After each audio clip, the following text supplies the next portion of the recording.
Paso ahora entonces a presentar a la primera de nuestros expositores del simposio, que es la doctora Celia Cabrera, doctorada por la Universidad de Buenos Aires y investigadora del CONICET, Consejo Nacional de Investigaciones Científicas y Técnicas de la Argentina.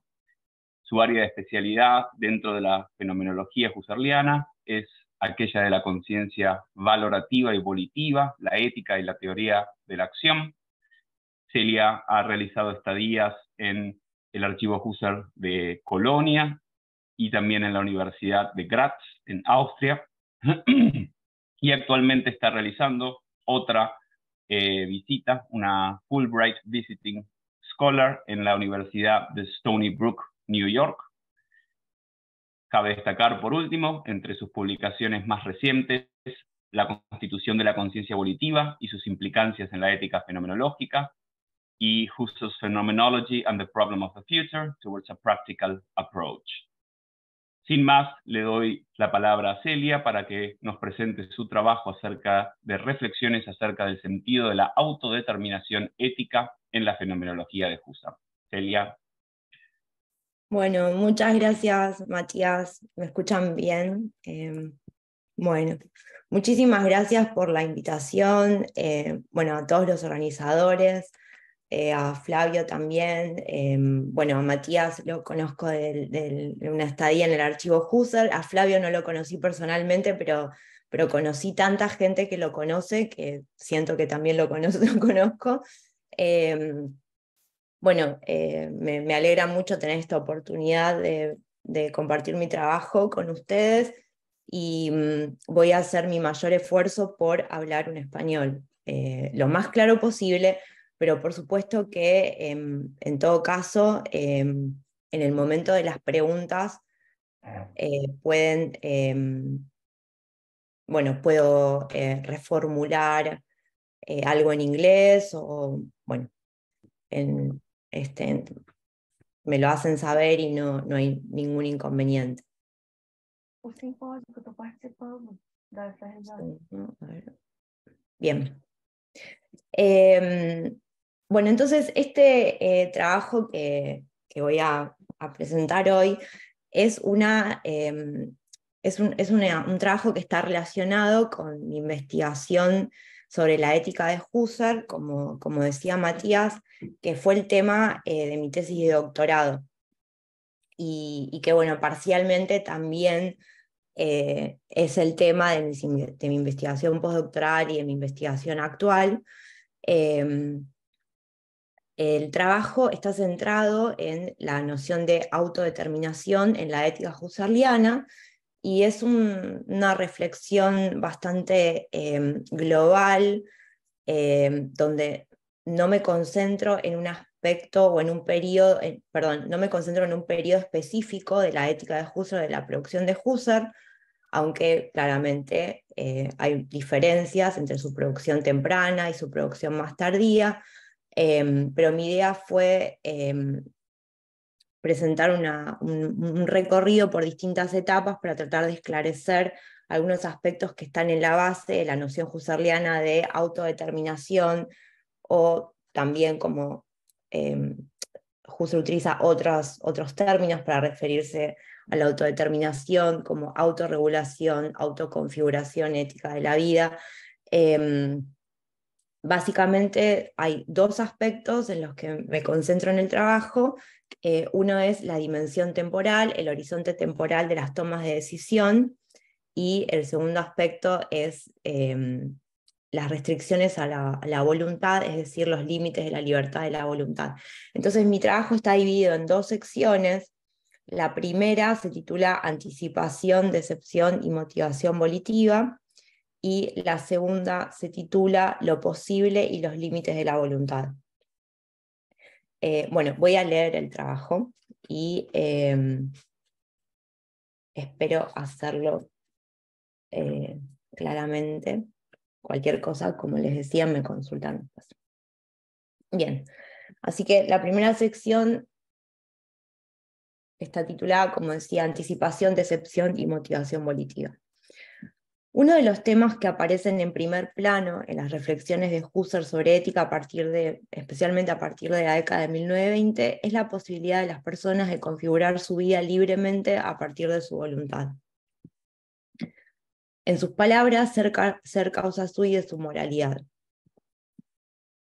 Husserl se ha referido a esta posibilidad con el término autodeterminación, Selbstbestimmung, aunque también utilizó otros términos, por ejemplo, autorrenovación, Selbsterneuerung, autorregulación, Selbstregulierung, Selbstgestaltung, autoconfiguración, Selbsterziehung, educación de sí mismo, Selbstdirektion, autodirección, bueno, y varios otros términos que expresan esta idea.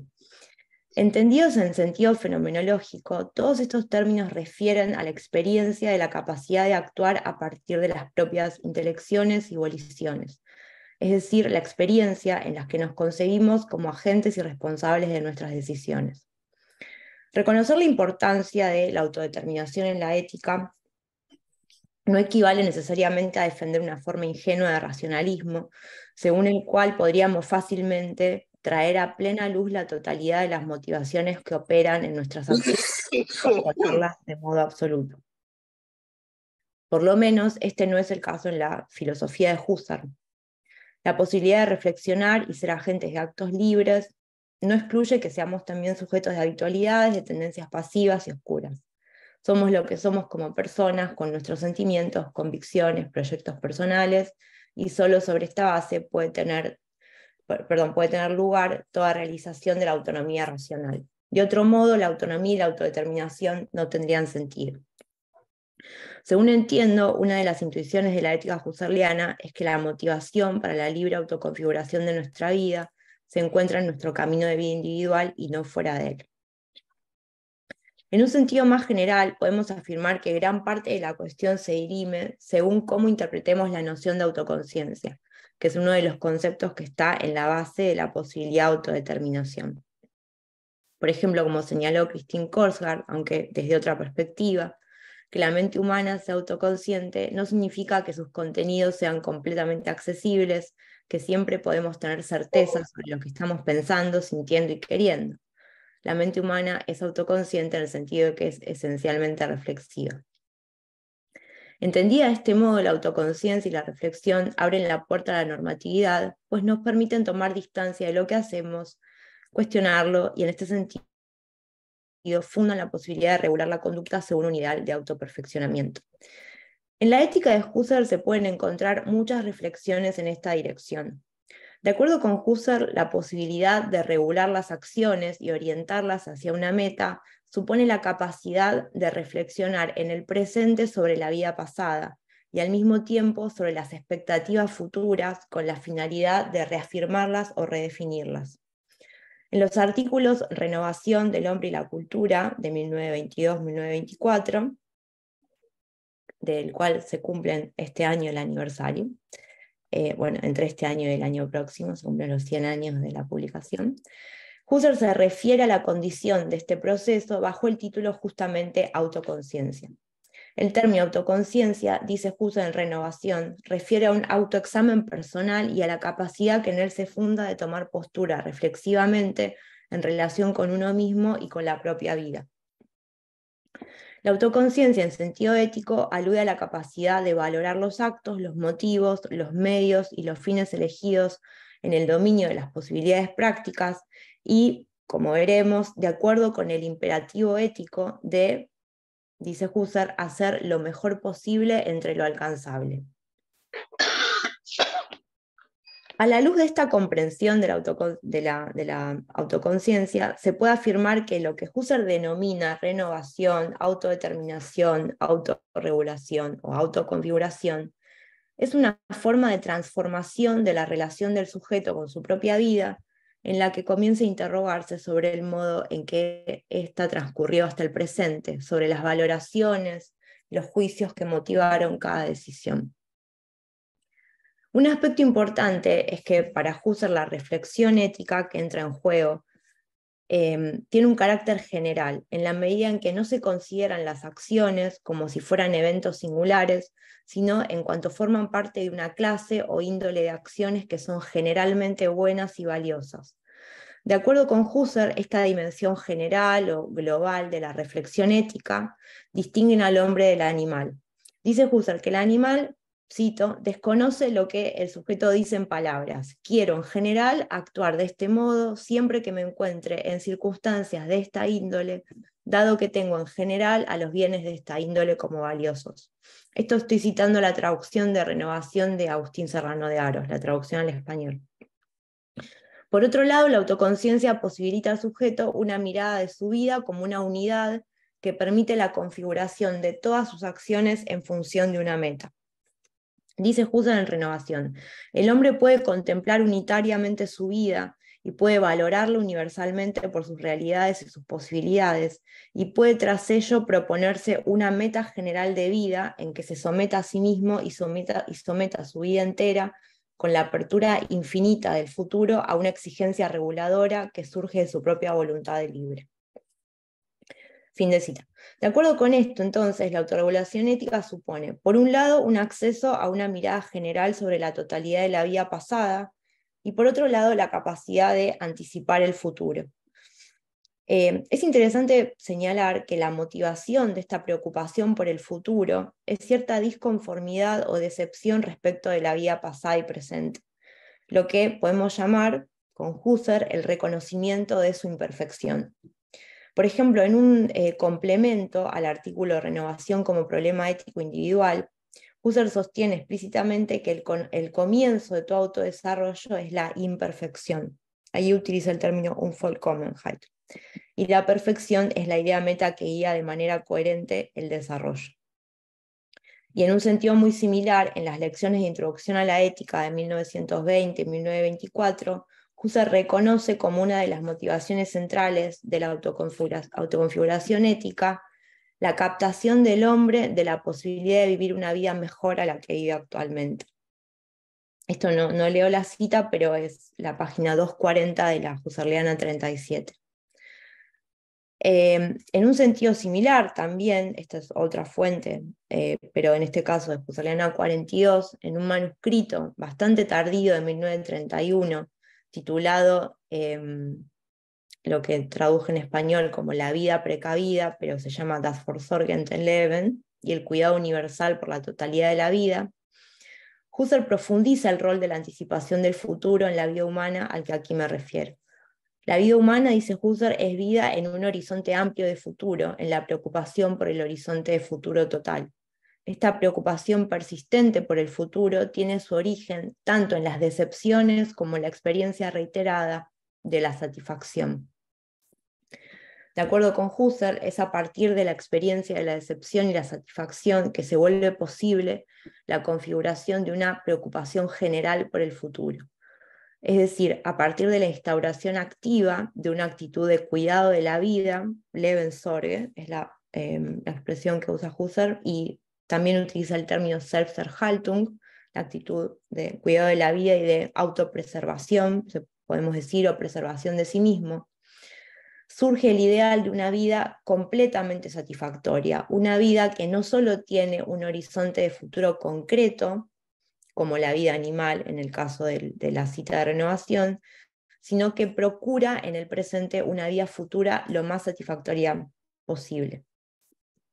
Bueno, en este texto al que me estaba refiriendo, el de Husserliana 42, Husserl describe un nivel inferior del cual emerge la preocupación ética por el futuro mediante la estructura intención-cumplimiento. Esto es como un camino de satisfacciones y obstáculos que se inicia en proto-necesidades que sientan las bases a necesidades fundadas de nivel superior. Voy a leer brevemente un fragmento de este texto que por lo demás es un poco complejo de traducir a cualquier idioma, entiendo. Dice, por ejemplo, Husserl, al crear bienes y procurar aspirar a ello, el yo se preocupa por disponer de ellos como sus adquisiciones, sus propiedades, cuando llega la hora, el momento de la necesidad que debe ser satisfecha. La satisfacción Befriedigung, que es el término, es intencionalidad de la autopreservación, y la insatisfacción es obstáculo, Hemmung, de la autopreservación. Husserl habla del yo como un yo de necesidades permanentes, de un yo con un estilo de vida que es el de la intención de la necesidad, Bedürfnisintention, que transcurre de necesidad a satisfacción de necesidad, y eso instaura de alguna manera una estructura de intención, cumplimiento o decepción. Luego les paso la referencia de este texto para quien esté interesado. Comprender la interacción entre el presente, el pasado, el futuro, en el momento de cada decisión, y esta estructura intención-cumplimiento, es importante al momento de comprender la concepción de la normatividad ética que elabora Husserl en estos años. Al menos eso es lo que entiendo.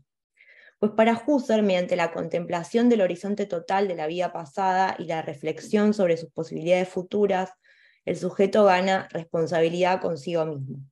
Es decir, a través del cuestionamiento que es motivado por la percatación en sí mismo de la posibilidad de vivir una vida mejor a la que vive, el sujeto es llevado a buscar una concordancia en su vida. Husserl utiliza el término Einstimmigkeit o Einigkeit, como vivir en concordancia consigo mismo. Expresado de otro modo, mediante la meditación sobre la vida pasada y la anticipación del futuro, el sujeto gana lo que Husserl llama también Selbstbindung, autovinculación, o compromiso consigo mismo. Bueno, en este punto sale a la luz una característica importante de la concepción husserliana, sobre todo en la ética tardía, que es que esta autovinculación o compromiso consigo mismo muestra la importancia de la individualidad de la tarea ética y el carácter total que el sujeto quiere dar a su vida. Pues recién cuando se piensa al yo como yo personal, con un carácter práctico individual, aparecen deberes que son propios de ese yo concreto.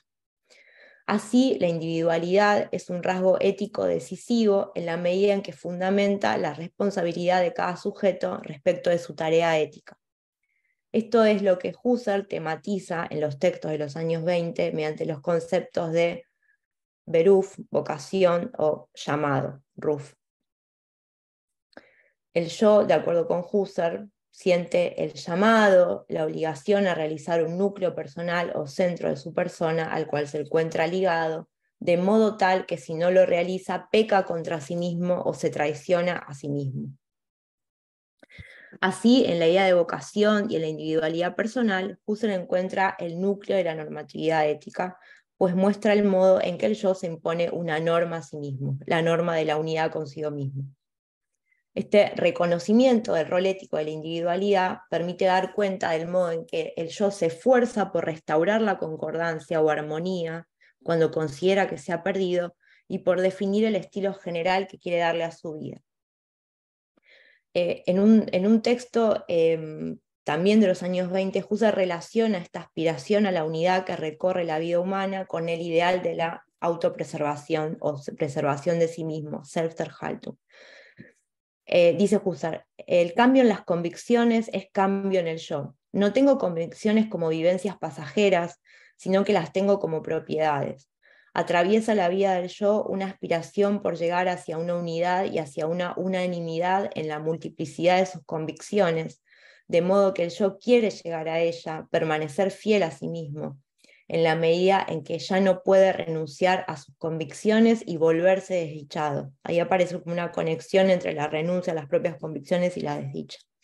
Esto es naturalmente una idea, pero ella indica el sentido de la aspiración hacia la autopreservación en su idealidad. Fin de cita. Esta alusión de Husserl a la aspiración a la autopreservación que guía teleológicamente la vida humana pone de relieve un aspecto muy importante de su concepción de la autodeterminación, que es que la autodeterminación, en cuanto a posibilidad de orientar libremente las acciones según una meta, está ligada a la institución de una identidad ética personal y a una concepción global de la vida, unitaria, comprensiva, omniabarcadora. La autodeterminación no concierne vivencias puntuales, pasajeras, sino que debe entenderse en referencia a un yo unitario. De esto se sigue asimismo que no concierne tampoco la autodeterminación normas impersonales, de acuerdo con Husserl. Me autodetermino en función de la persona que quiero llegar a ser y de los valores que considero relevantes realizar. En resumen, y volviendo a al punto anterior, la renovación y la autodeterminación suponen la posibilidad del sujeto de tener a disposición una mirada total sobre la vida entera, de valorarla y de realizar una reconfiguración que concierne a todo su horizonte temporal. Por un lado, concierne al futuro en la medida en que la voluntad, a partir de ese momento, se preocupará por abarcar bajo una idea meta cada decisión y acción singular. En efecto, para Husserl, el ideal ético último es que la conciencia ética actual dé lugar al desarrollo de una disposición ética, una inclinación a determinarse o decidirse de modo particular. Y este es un aspecto que, según entiendo, acerca a Husserl a la ética aristotélica, más a la ética de la virtud. Por otro lado, la reconfiguración concierne al pasado, ya que si bien el pasado no puede ser modificado, puede ser reinterpretado gracias a la institución de una voluntad de autodeterminación en el presente. La contemplación del horizonte total de la vida que parte del presente puede motivar una conciencia retroactiva de la discordancia o inadecuación respecto de las decisiones pasadas y conducir al arrepentimiento y a la cancelación de esas decisiones. Bien. El último aspecto que quiero mencionar antes de pasar a la segunda sección tiene que ver con los límites de la voluntad y el alcance de la voluntad en este proceso. Con esto me refiero a que la autodeterminación no solo implica la posibilidad de tener a disposición una mirada general sobre la vida entera, sino también la posibilidad de cambiar la actitud general sobre la vida a partir de esa contemplación. Es decir, requiere tener la motivación para cambiar esta actitud, o lo que podemos llamar la fuerza de voluntad para cambiar la actitud sobre la totalidad de la vida. Esto, por supuesto, no significa que el sujeto siempre esté de hecho en condiciones de realizar ese cambio. Todo contexto práctico de la voluntad en cuanto a horizonte de determinación e indeterminación favorece algunas posibilidades y obstaculiza otras posibilidades. Sin embargo, Husserl sitúa al hombre ante el desafío de pensarse a sí mismo como pudiendo efectuar un cambio, enfatizando el margen de indeterminación que permite la emergencia de la acción libre. Sin embargo, por intensa que sea la voluntad de reconfiguración de la vida y por radical que sea el cambio, este tiene sus limitaciones, pues una persona no puede convertirse en otra persona. Como dice Husserl, cito, estoy citando ahora de la Husserliana 14, yo no puedo querer ser otro, pero sí puedo querer ser diferente, cambiarme. No obstante, yo soy el mismo a lo largo de las modificaciones, pero eventualmente soy mejor o más bueno. Querría ser diferente, lamento no ser de ese modo, lo evalúo negativamente, sé que es posible ser diferente, con mis habitualidades estoy al alcance de mi poder, tengo poder respecto de mí mismo, me determino en el orden práctico, soy el resultado de mis obras. Fin de cita. La convicción de que es posible ser diferente, es decir, de que es posible cambiar la actitud general sobre la totalidad de la vida, puede plantear algunos interrogantes. Por ejemplo, sobre los límites de la posibilidad de disponer a un acceso a la propia vida, a una mirada general sobre la propia vida y a los límites de la voluntad que, teniendo esta mirada total a disposición, tendría también la capacidad de cambiar la actitud sobre la vida.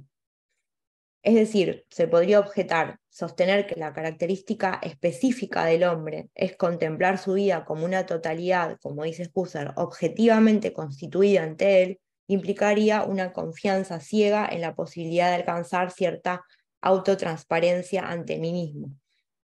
Pero ¿es verdaderamente posible tener a disposición la vida entera? ¿Y cómo podría, mediante un acto de la voluntad, efectuar un cambio sobre la totalidad de la vida? Lo que entiendo acá que esta cuestión no solamente implica digamos, el problema sobre los límites de la voluntad, sino también sobre los límites de la reflexión y sobre los límites de la rememoración, ¿no? Digamos que hay como muchos estratos de vivencias que están implicados en esta pregunta, y también un aspecto que yo no trabajé acá, pero que me parece interesante es cuál es el rol que tiene la voluntad misma en la constitución de esa mirada sobre la totalidad de la vida, ¿no? Es decir, que de alguna manera esa idea de tener ante los ojos la totalidad de la vida como una objetividad constituida, tenerla ante nuestros ojos, es producto de, bueno, no solo de la rememoración, sino también de otros tipos de actos. No sé, por ejemplo, eso quizás lo podemos discutir, qué rol puede tener la voluntad en eso, en la constitución de esta síntesis de la vida pasada. Bueno, vuelvo entonces a leer. ¿No implica esto una sobreestimación de la autotransparencia, de la libertad de la voluntad y de la capacidad de ponernos a prueba a nosotros mismos? Bueno, estos interrogantes no permanecieron ajenos para Husserl mismo. Husserl se preguntó, por ejemplo, en el mismo texto de Husserliana 14, si un querer, según una idea del propio ser, puede ser tan absoluto que una decisión sea irrevocable para la eternidad, ¿no? Es decir, acerca de este carácter radical del cambio. Considerado desde esta perspectiva, la tesis de que el sujeto está en condiciones de reconfigurar totalmente su vida puede parecer llamativa, y de hecho, Husserl caracterizó al fenómeno de la autodeterminación como un fenómeno maravilloso, ¿no? Y utilizó la palabra Wunderbar, ¿no?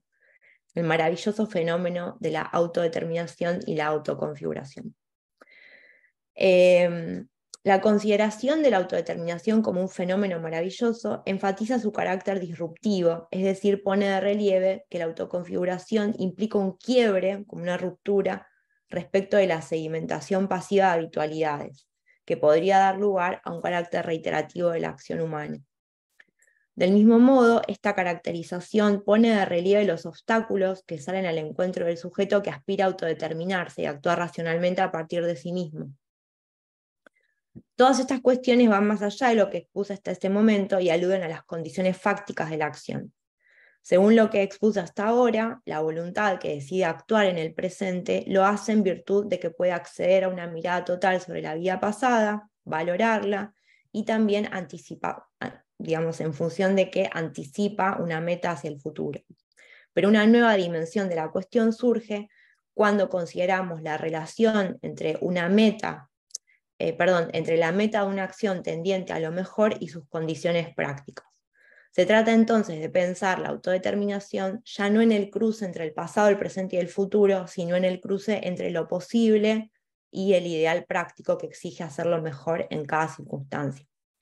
Así que ahora paso a la segunda sección que se llama el ideal de autodeterminación, lo posible y los límites de la voluntad. Bien. La pregunta sobre los límites de la voluntad y las posibilidades abiertas por el campo práctico en el que tiene lugar la decisión interesó a Husserl desde sus primeros trabajos sobre ética, y es especialmente trabajada por él en sus análisis sobre la relación entre el querer y lo prácticamente posible, la conciencia del yo puedo.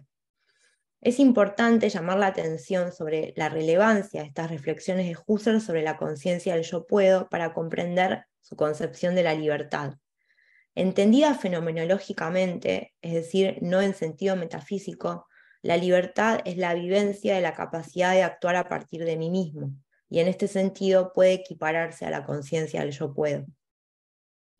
En sus lecciones tempranas sobre ética y teoría del valor, Husserl reflexionó sobre el rol de la voluntad en un campo práctico que abre determinadas posibilidades y limita otras posibilidades. Si tomamos, por ejemplo, la formulación del imperativo categórico del curso de 1914, Problemas fundamentales de ética, encontramos una alusión clara al campo de lo prácticamente realizable. El imperativo categórico dice: haz lo mejor entre lo alcanzable en toda tu esfera de influencia práctica. La formulación estándar del imperativo está en la Husserliana 28, en la Vorlesungen über Ethik und Wertlehre, en la página 142, para quien quiera checarlo. De acuerdo con esto, el sujeto enfrentado a un campo práctico delimitado actúa correctamente cuando se decide por lo mejor que ese campo ofrece.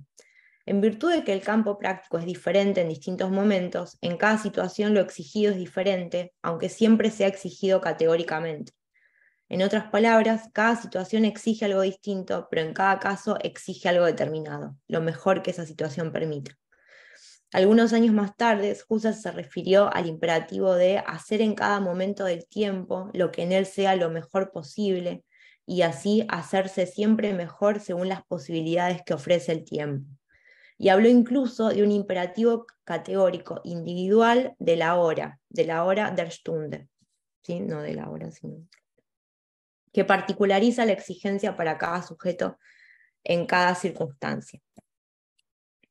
El reconocimiento de este contexto fáctico en el que tiene lugar la posibilidad de autodeterminación de la acción ética y la particularización del imperativo en el campo de lo prácticamente posible, otorga un carácter concreto a las exigencias éticas. Para Husserl se trata de llegar a ser mejor de lo que ya somos y de hacerlo mejor en las circunstancias en las que nos encontramos. Sin renunciar a la exigencia de actuar según un ideal, la perspectiva husserliana toma en consideración que su realización mundana siempre es relativa. Sin embargo, la dependencia de la voluntad respecto de la esfera de lo posible podría dar lugar a algunos interrogantes. Por un lado, es legítimo preguntarse cuál es el límite de lo alcanzable, ¿no? Lo alcanzable que debo tomar en consideración en el momento de la decisión. El imperativo categórico husserliano dice, haz lo mejor entre lo alcanzable. Lo alcanzable es erreichbares, ¿sí? Lo que se puede realizar. Entonces, bueno, ¿qué es lo alcanzable? Ese sería el interrogante.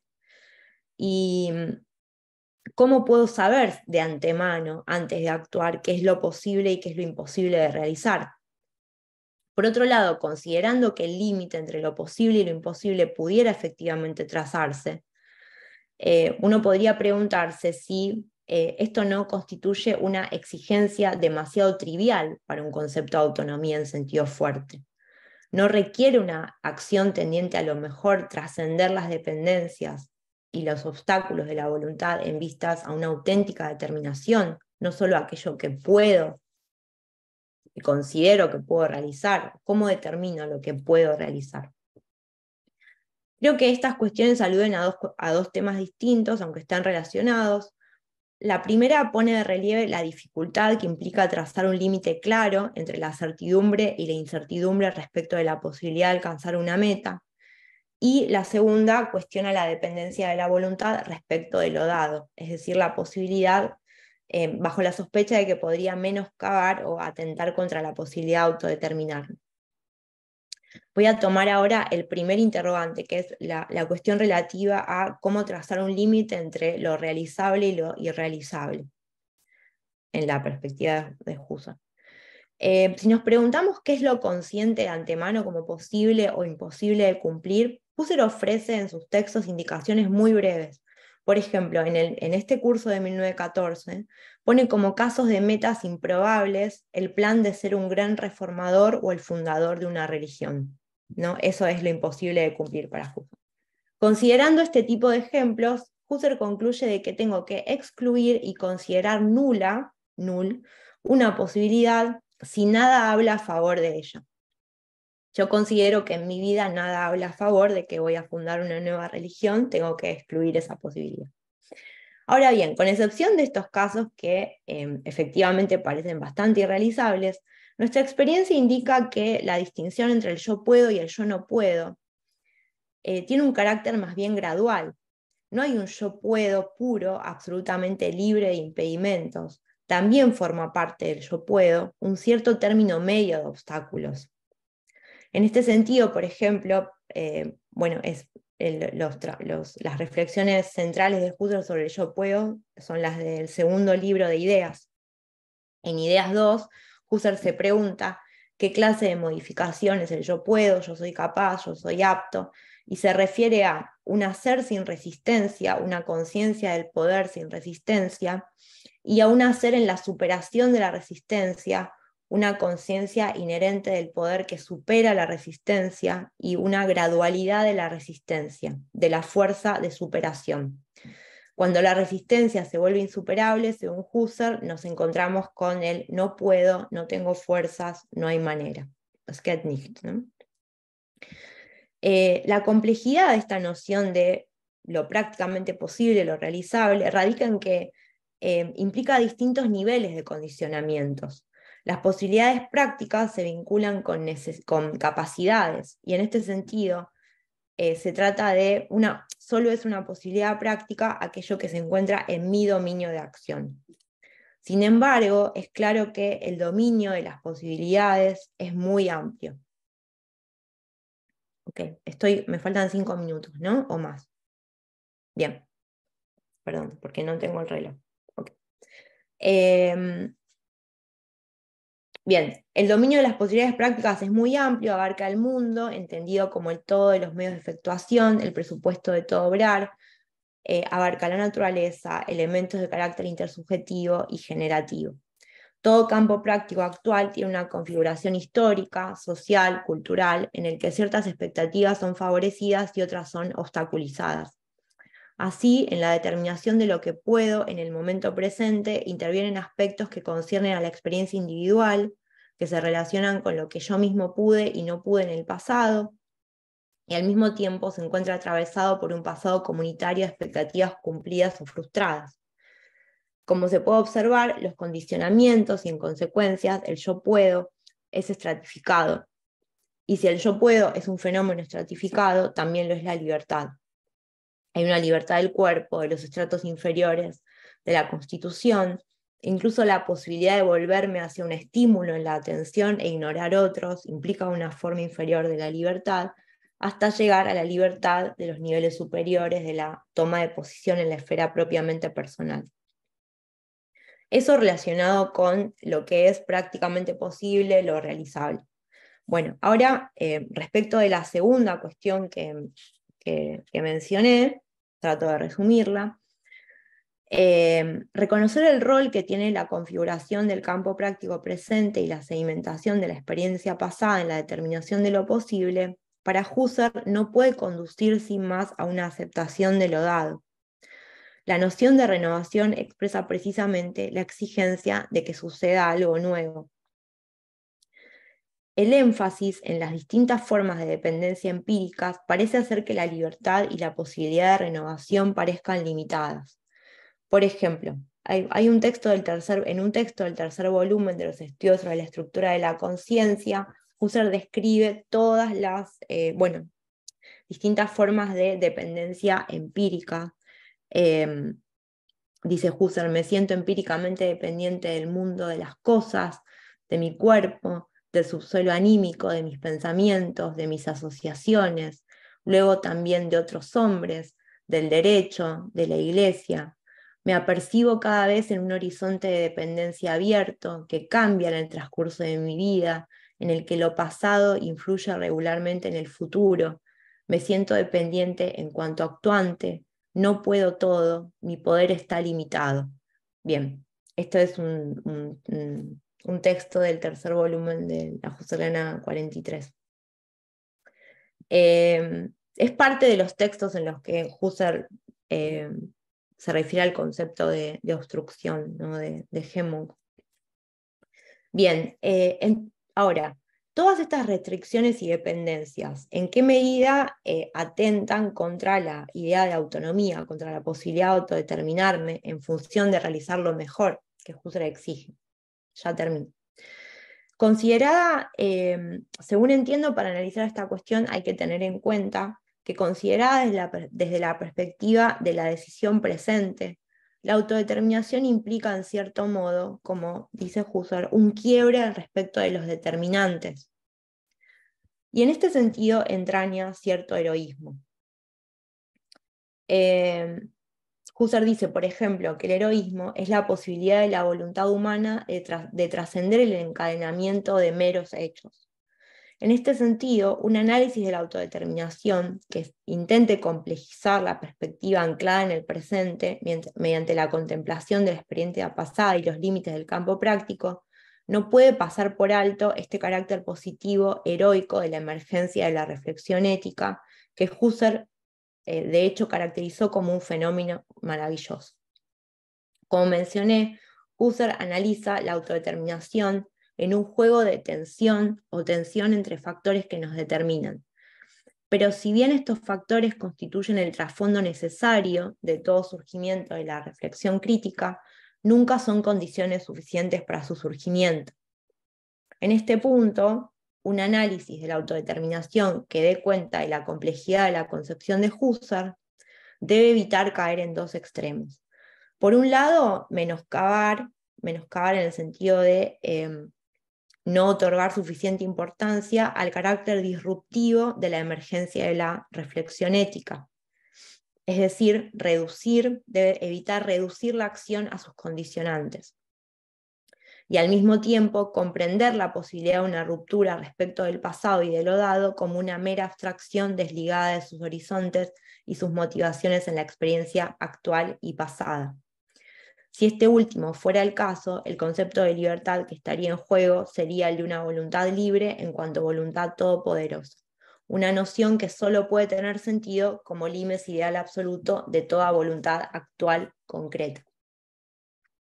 Ya está. Se trata, en resumen, de distinguir dos perspectivas sobre este tema que se pueden encontrar en la filosofía de Husserl.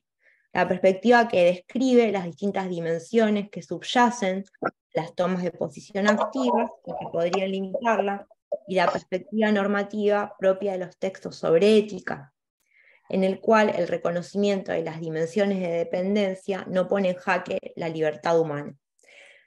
Bueno, sé que estoy pasada con el tiempo, me queda muy poquito, pero voy a cortar acá para pasar a las preguntas. Quizás después algunas cuestiones que me quedaron pendientes, disculpas por la extensión, creo que hablé un poquito más lento de lo que hablé cuando me di mi tiempo y por eso me extendí más. Lo último